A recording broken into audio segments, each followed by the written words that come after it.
to ni S-Pace, tudi S-Pass ni, oziroma sej je S-Pass, zaradi tega, ker mu je tako ime, ampak pod tem imenom danes dobite kopijo, ne pa več tistega originala.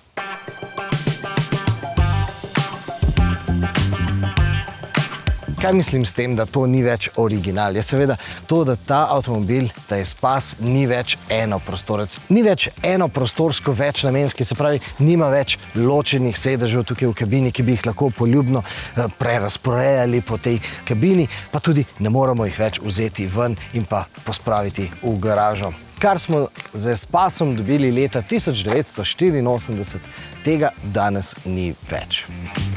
Sej roko na srce, to so nam že prej vzeli.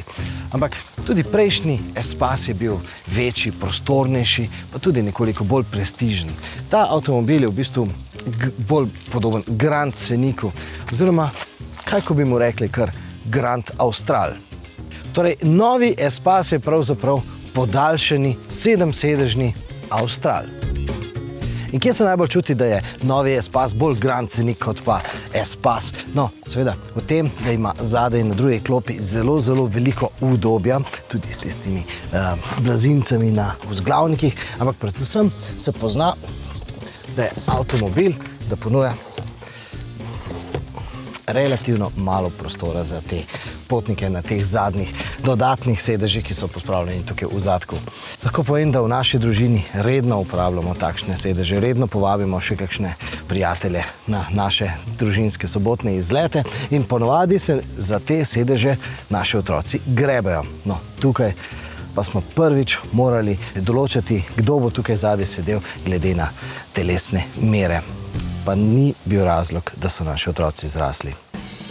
No, glede na to, da je to Grand Austral, veliko o tem avtomobilu že vemo. Vemo recimo to, da je to bolj podoben Scenicu, ampak Scenic je po novem postal električni avtomobil. Ta Austral pa bo Renault prinašal kot hibrid denar, tudi če se mogoče ta zgodba s elektrifikacijo ne bo odvijala tako zelo hitro.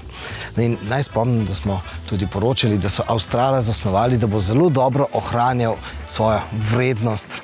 Zdaj, upamo, da se bodo te kalkulacije čez nekaj let pravilno poklopile in da bo dejansko to tudi res, ampak vendarle ta avtomobil je narejen zato, da bo dalj časa služil ljudem. Tistim ljudem, ki še ne bi radi preklopili na elektriko.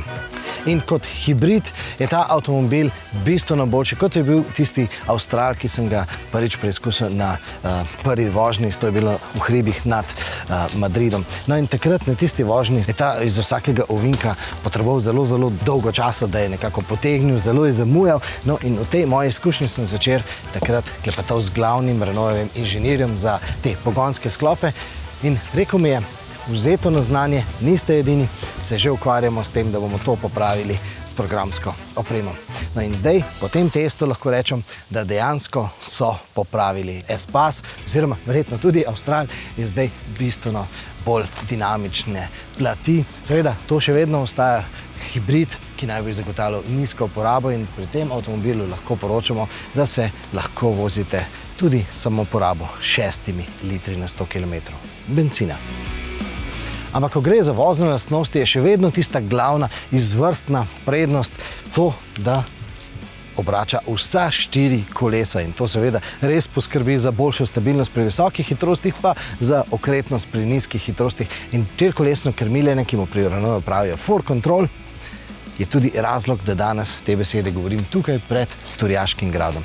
Namreč pred leti smo se tukaj z vami družili, drage gledalke in gledalci. Tukaj smo skupaj testirali to 4kolesno krmiljenje. Namreč tukaj pod gradom so taki fajn, zelo zaviti ovinki, ki jih z običajnim avtomobilom včasih kar težko zvozimo v enem potegu.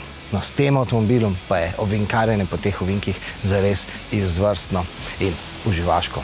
Tako da, jaz grem reči še par krogov, vi pa kliknite in pogledajte, zakaj gre pri tem Renaultovem 4Controlu.